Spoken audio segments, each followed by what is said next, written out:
Today I'm going to be talking to you about the secret to unlocking Pro Beats. Yeah, so we're going to be talking about how to unlock Pro Beats, and I'm going to go over the plugins that I use. So without further ado, let's get right into it. This is my vocals track. I have my lead vocals. I have Little Altar Boy, compressor plugins, Distortion Cold Fire, which is an ultimate, like one of my best plugins that I use. So I definitely recommend using that for sure. It makes the vocals stick out. All the other plugins, you can just copy and paste these settings and then use them yourself. The Vocal Verse Pro Q3 is also a great tool.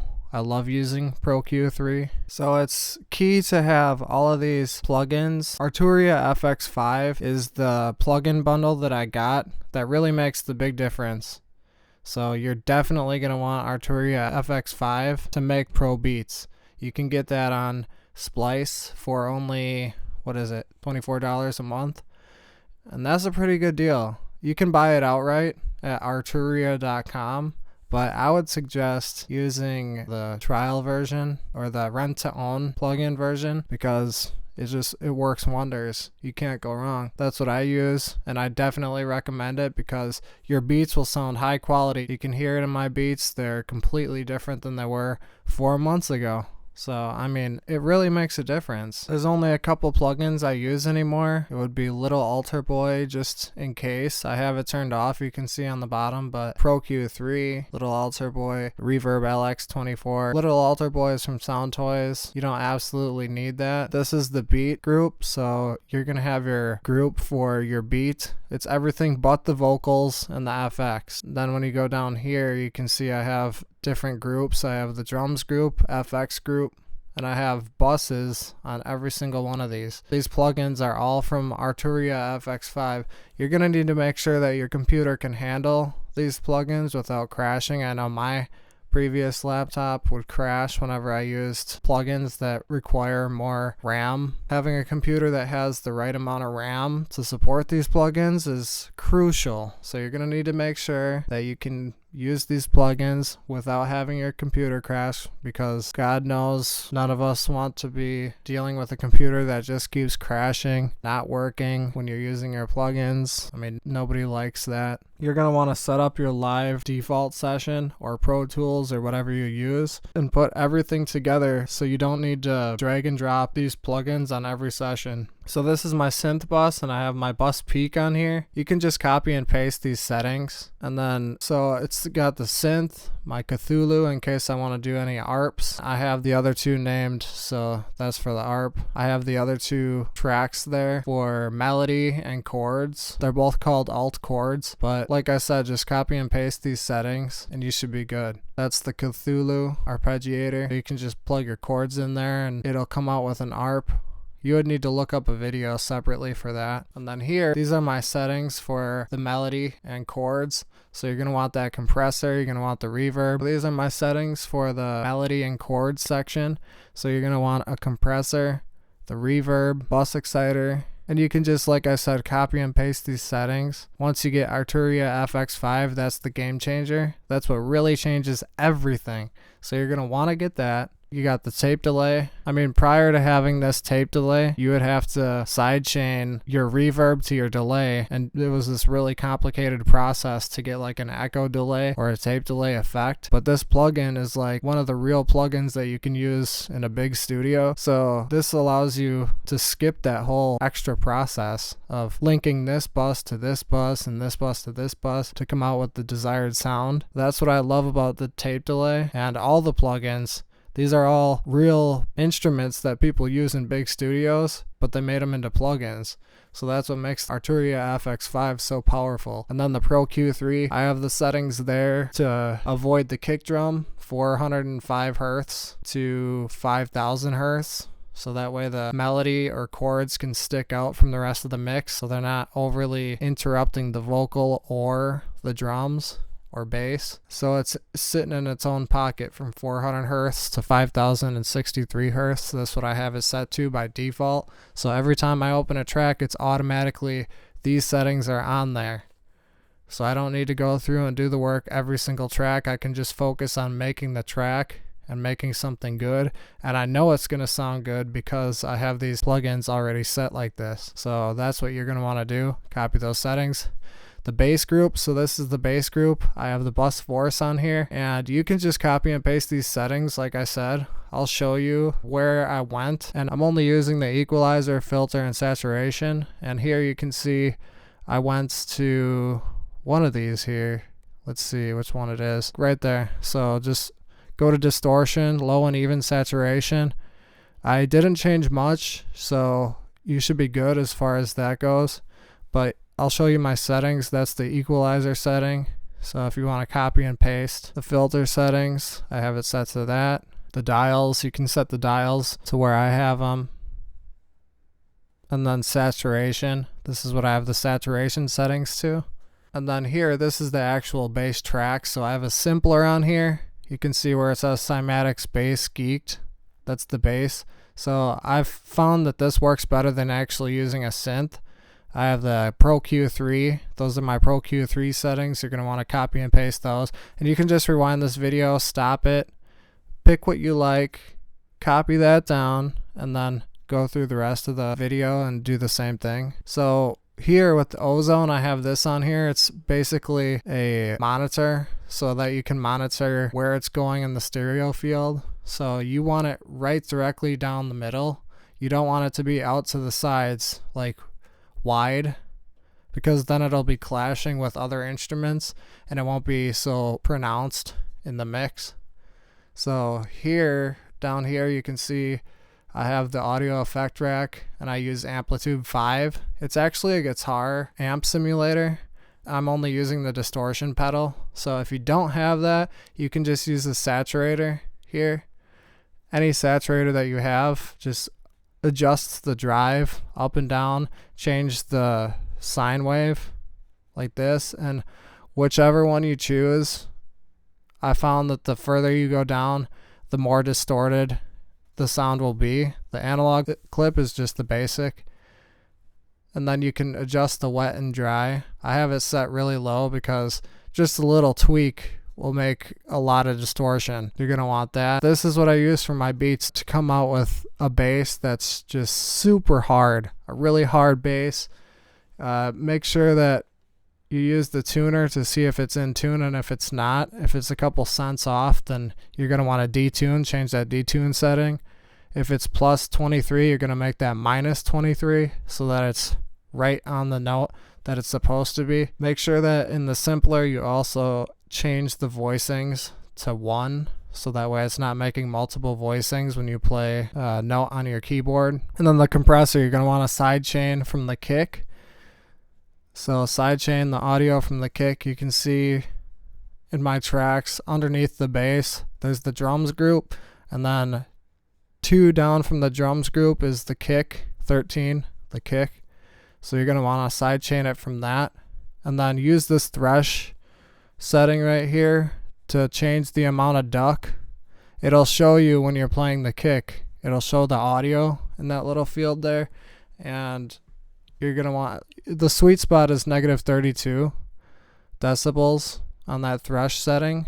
So you're going to just want to tweak it according to what works in your mix. So now over here to the drums group, I'm going to show you the settings that I use for my bus force. So the bus force just makes the mix sound good. So I'm in dynamics, R and bass, drums group. I used one of these. It might be low in density or punchy. I'm not exactly sure, but you can copy and paste these settings if you're not sure and you just want to be safe. So equalizer, filter, compressor, and saturation. So I just went through all of those settings for you. If you're one of those types of people who wants to copy and paste every setting that I have, there you go. You can use that. And yeah. Alright, so we can move on now to XL drums. This is what I use to make my drums, and I only use 3 things primarily. I typically use a kick, a clap, and a hi-hat. So I like to keep it simple. I start with the kick. So you can see here I have the audio already balanced. This is another plugin that you're going to want to get, XLN-XO. It's an amazing plugin. I'm probably understating that. This is definitely one of the plugins that I use that saves a lot of time, because you can see the red there. That's just the kick. The pink one is the clap, and the yellow is the hi-hat. So you can just input where you want the kick, where you want the hi-hat to hit, where you want the clap to hit, and you can just simply click and it changes where that clap is, or the kick, or the hi-hat, or whatever.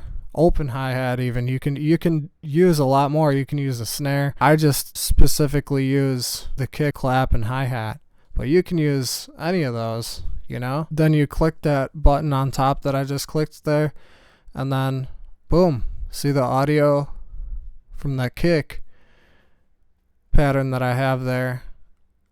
You're able to just click right here, drag onto the track, and boom, there it is. So it's that simple. I mean, it doesn't get much simpler than that. So that's how I come up with my beats very quickly, is by using these. And then I can just change it up like this, change the pattern of the kick like I'm doing right now. Click on that render waves, and then boom, there you go. I can click and drag, put that on the track.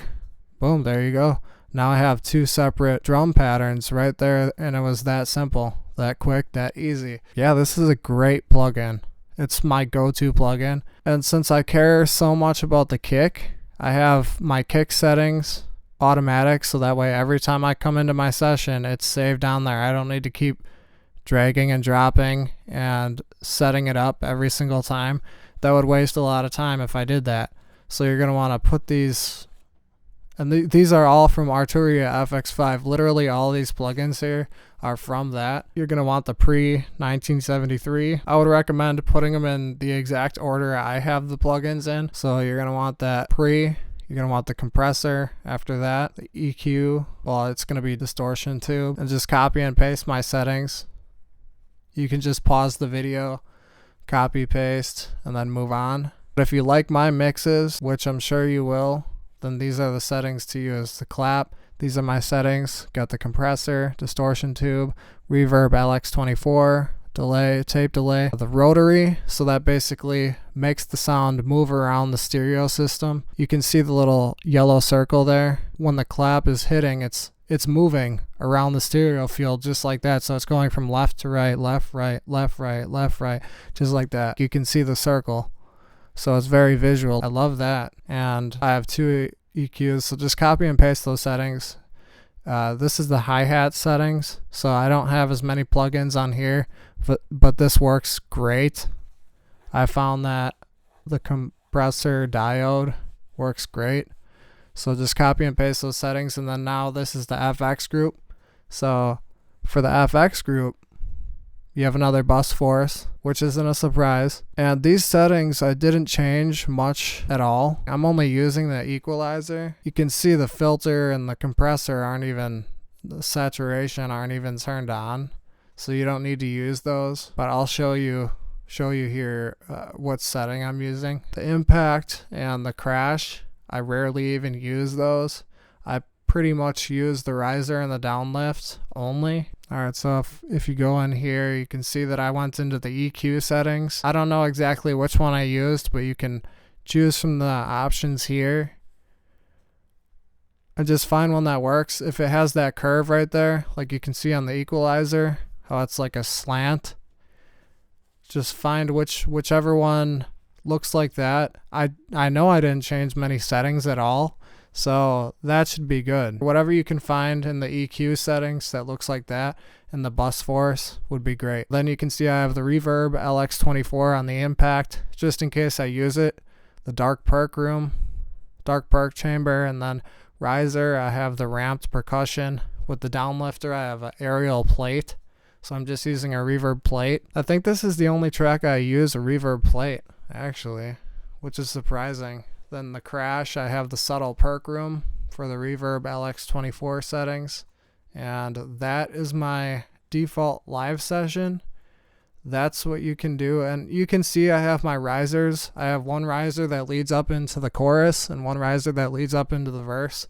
Two separate risers, so there's variety. Makes things interesting in the mix. And then two downlifters. A downlifter that's bigger for the chorus and then a smaller one for the verse. I like doing that in my mixes so that way it's not the same thing every time because repetition can get boring. I like to add a little variety but not too much to where it confuses the listener. Those are my settings. Here is where you can save live set as default set.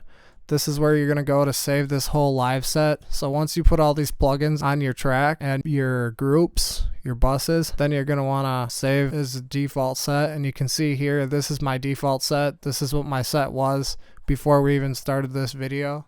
I already had everything set up ahead of time. That's what you want to do. You want to be set up ahead of time.